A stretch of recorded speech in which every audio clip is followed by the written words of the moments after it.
and I want to say really thank you again to the newcomers because they really, really saved my life. So that's one of the, it's when I arrived. So you can see Gabrielle is now 21 and Elizabeth, for once, she was asleep and she was 2 months old. And we found at first we stayed for about 2 years in accommodation in one of the flats of the university accommodation. So I had to adapt. So change of weather. Like I said at the beginning, I was born actually somewhere here on the hospital, and I spent all my life in this. So basically, it's blue sky, not always, but it's blue sky, blue sea, and we've got that. So usually this weather. It's in December. And I remember really well this time. I arrived here in February, and I went back to France to see my family for Easter. That's the morning we fly in April. It was like that. Thank you to climate change, it's not like that anymore. I'm not sure it's a good thing, but we had a lot of fun with the children. So actually, this picture is from here, because we used to have a cafe on the top floor, and it was really nice. So I had also a change of architecture. So that's Paris. So you can see the streets of where I used to live with the big tower and some of the big tower also mixture with fall, but it's building, it's quite high. So that's one thing also I didn't realize at the beginning, but I really love the architecture of Cambridge, but sometimes I miss to see big old buildings. So we moved from Paris to here, which is quite nice, and it's really nice. We had also, there's change in everyday life.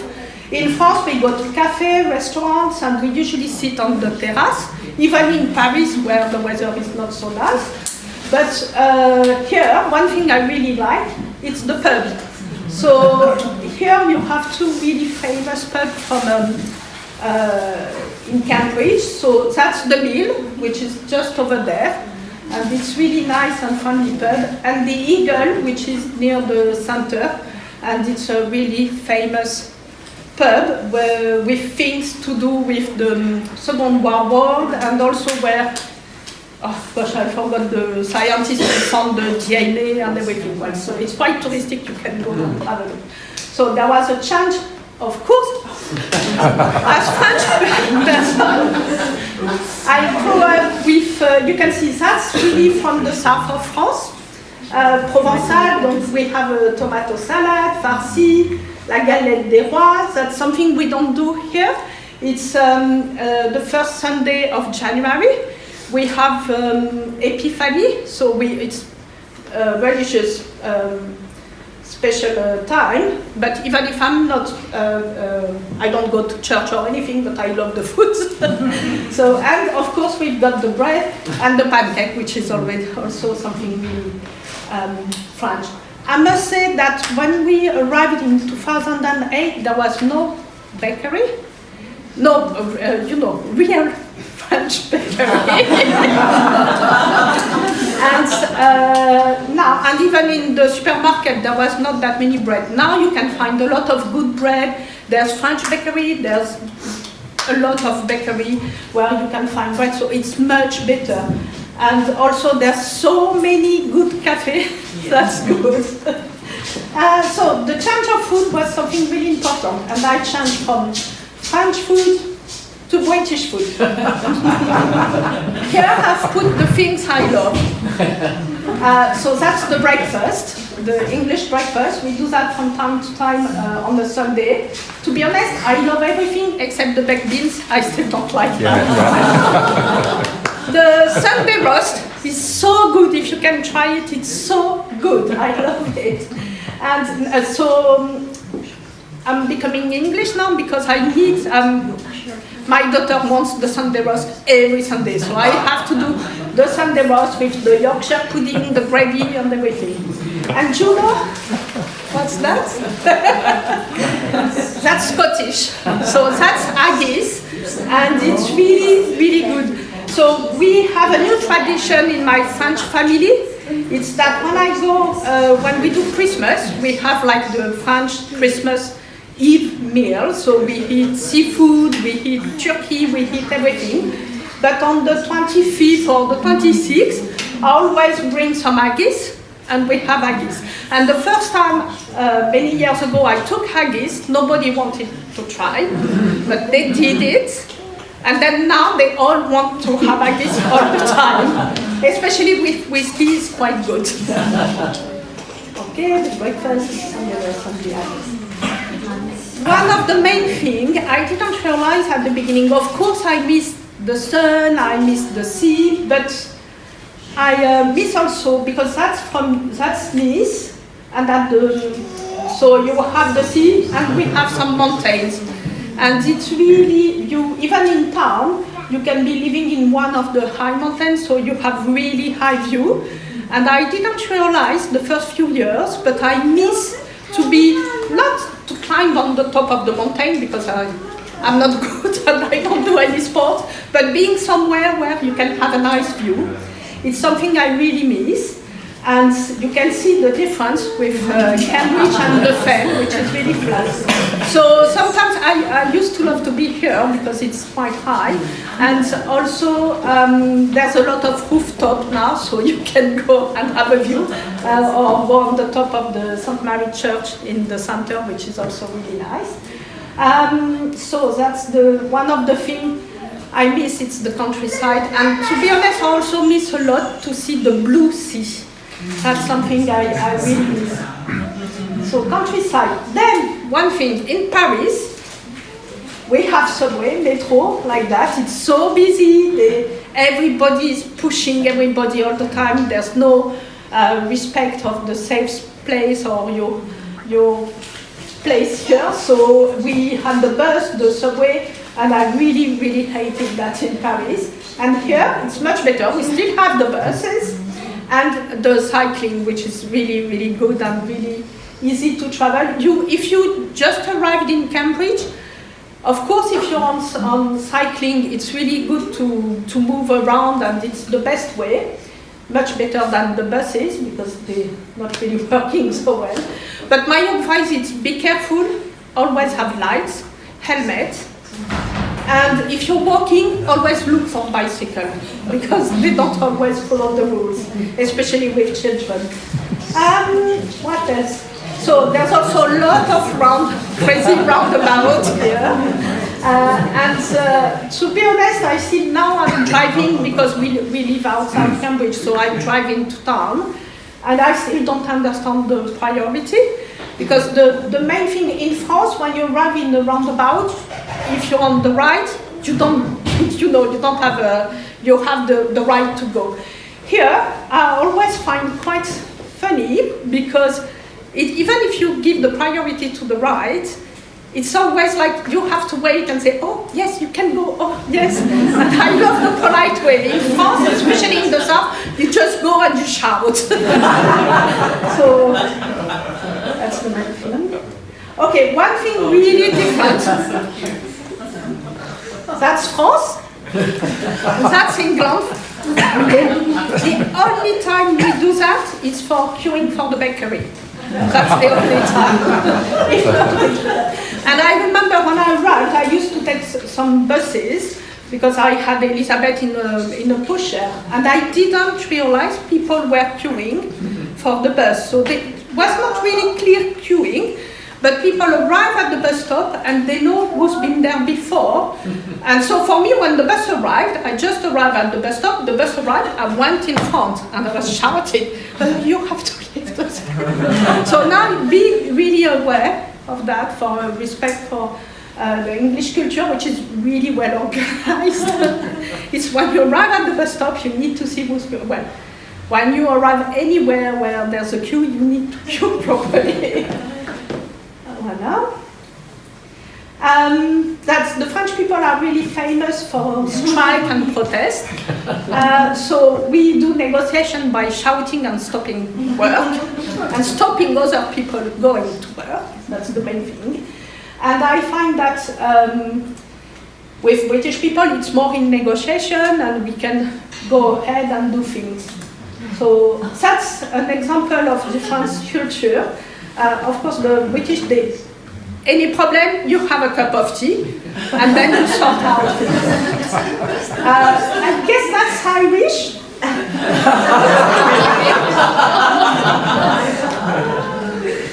That's Spain. I go to Spain a lot, and I will say they don't do sleeping so much, but they are much more making Italian baby pasta. That's a bit of cliché. And you see the French people, we have problems, we discuss a lot, and then we protest, and then we end up with a lot of problems, and without prime minister and just a president who doesn't know what to do. That seems to get worse and worse each year. So that's really an example of the basic thing in your life, and it's applied for work, it's applied for everything. I must tell you one story. It's when we were in Paris, and my English mother-in-law visited us. And in my family, I'm from the south of France, with background Spanish and everything. So we fight a lot, we argue a lot, but we speak. And I remember one Christmas, my grandmother and my aunt, her daughter, they were fighting and arguing, and they didn't speak to each other for about 2 weeks, which was really. And we arrived I was with my aunt, with my husband, and we met my grandmother as planned in one of the shopping centers. And my husband was like, oh, they're going to fight, they're going to fight. And then my grandmother and her daughter, they looked at each other and they kissed. And when my mother-in-law came to see us in Paris, and she was really, really nice, and she was always really so polite and didn't want to disturb anything. I never had a fight with her. She was really, really nice. And one day she went with my husband. I was staying with the children, and she wanted to do something in Paris, and they came back, and she was not speaking for 2 days. She was speaking to me, but she was not speaking to him. And I never know what happened between him and her. And because they didn't speak, they didn't argue. So, and they had, I think, I'm not sure what's happened. He must have said something stupid a bit. And she was cross with him, but she didn't say anything. She just sat down and not speak with him for 2 days. And for me, it was impossible, because I was like, what's happening?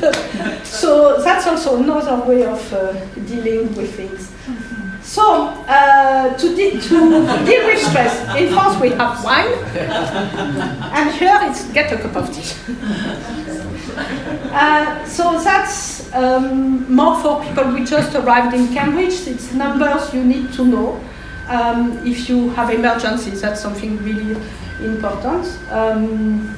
I had to call for 1 or 2 things for the children, and once for me. I had to call the emergency or the 111. It's really good. And to be honest, the NHS here in Cambridge and the hospital, they are really good.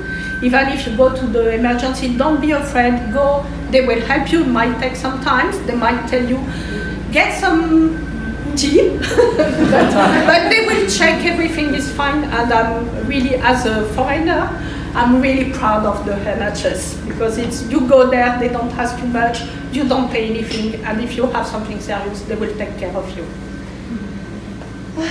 Voilà. So, just to finish, one of the last thing is translation, because you have things you say in English, you might have a good English level, but sometimes it's not what you understand. What is said, it's not what it means. So, for example, what you think British are saying, not when you say how are you, they will reply not too bad actually. For me, it's mean they're okay, or but maybe something is wrong. So I don't know if British people can answer, but what you think British people are saying? They say I'm okay. What are they actually saying? I'm feeling great.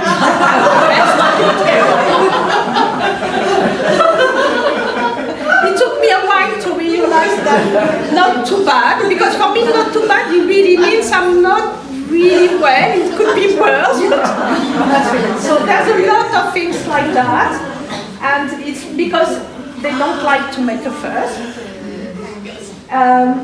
Okay. So you've got a few examples here. That's when someone, an English person says that's interesting, that means that's nonsense. It's not me who said that. I've picked up that from people who work on translation and understanding each other. So that's an example of what's happened when you are queuing in the wrong place. They will say, excuse me, sorry, do you mind if I just, and it means move. In a polite way. And it's also, well, I've lived only in Cambridge, so I can't really speak for the rest of England, but for me, it's one thing I really like here, it's to be polite and considerate of other people.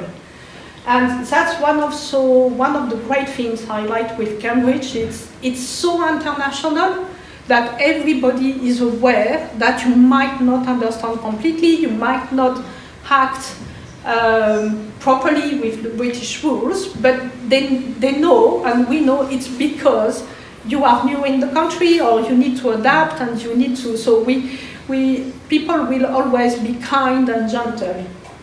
So another way, I'm fine, honestly, it's just done down the wrong way. So that's something.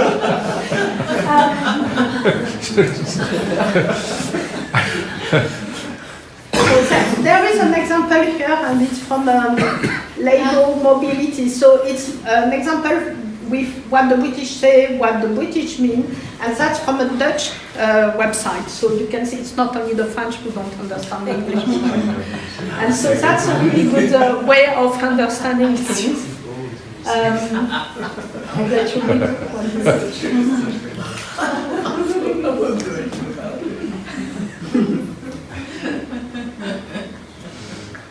I think it's important to have that in mind in your everyday life, but also if you're working, it's important.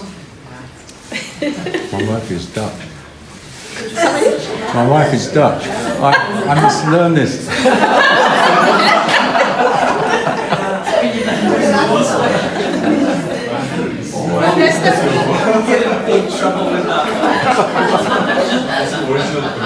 We think,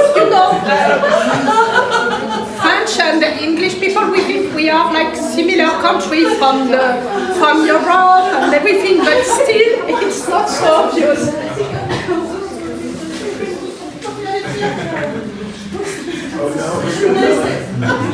Take a picture. But my Dutch friends, that's funny. The thing is also, I found that I choose the Dutch one, but there's the same thing with what the American people understand. And you can see the English language is used around the world, so we don't always mean the same thing when we speak English. So that's quite old book, but that's really good, and it's only for English people, so it's not for Scottish people. So that's really a good book to read, to understand. There's a lot of hidden rules with the English behavior. Okay, and there's another book.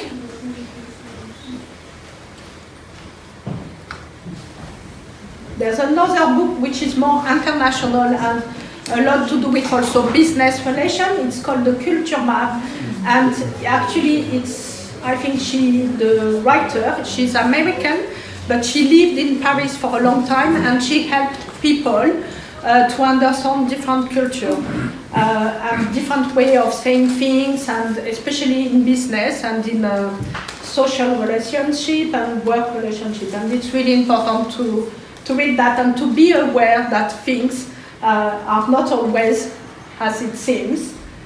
And I think everybody should learn a foreign language, but mainly should learn how people see the world in different parts of the world. And if we all understand, we don't see the world the same way, and that's not a problem. If we learn a bit about how everybody is looking at the world in a different way, maybe we will have less conflict and less trouble. So that's one of the things. I'm really happy to be in Cambridge for that and to be able to share things there. And that's it. Voilà, that's my daughter when she was 6 years old. And so I just want to say thank you, and I'm happy to answer any question now or after it's finished. Is that okay?